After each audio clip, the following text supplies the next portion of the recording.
Kota Ambon terima penghargaan peduli HAM dan pelayanan publik berbasis HAM. Kota Ambon kembali menerima penghargaan sebagai salah satu kota peduli HAM dan pelayanan publik berbasis HAM bertepatan dengan peringatan Hak Asasi Manusia Sedunia ke-70 tahun 2018.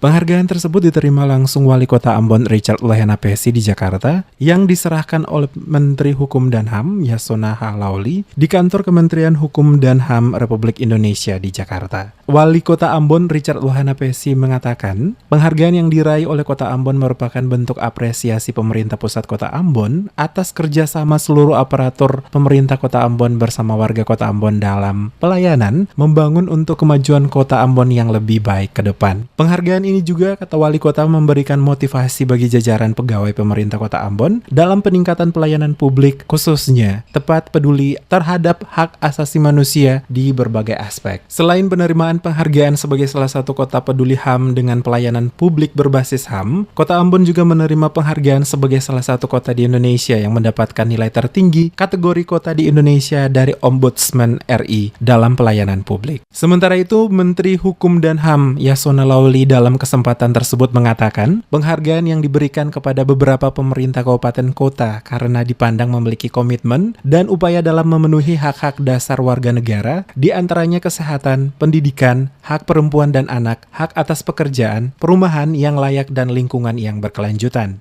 Seperti diketahui untuk Maluku selain Ambon, penghargaan serupa juga didapat Kabupaten Buru, Kabupaten Kepulauan Aru, Kabupaten Maluku Tenggara, dan Kabupaten Maluku Tenggara Barat atau MTB. Bupati Buru Ramli Umasuki, Bupati Aru Johan Gonga, Bupati Malra Taher Hanubun, dan Bupati MTB Petrus Fatlolon hadir menerima penghargaan.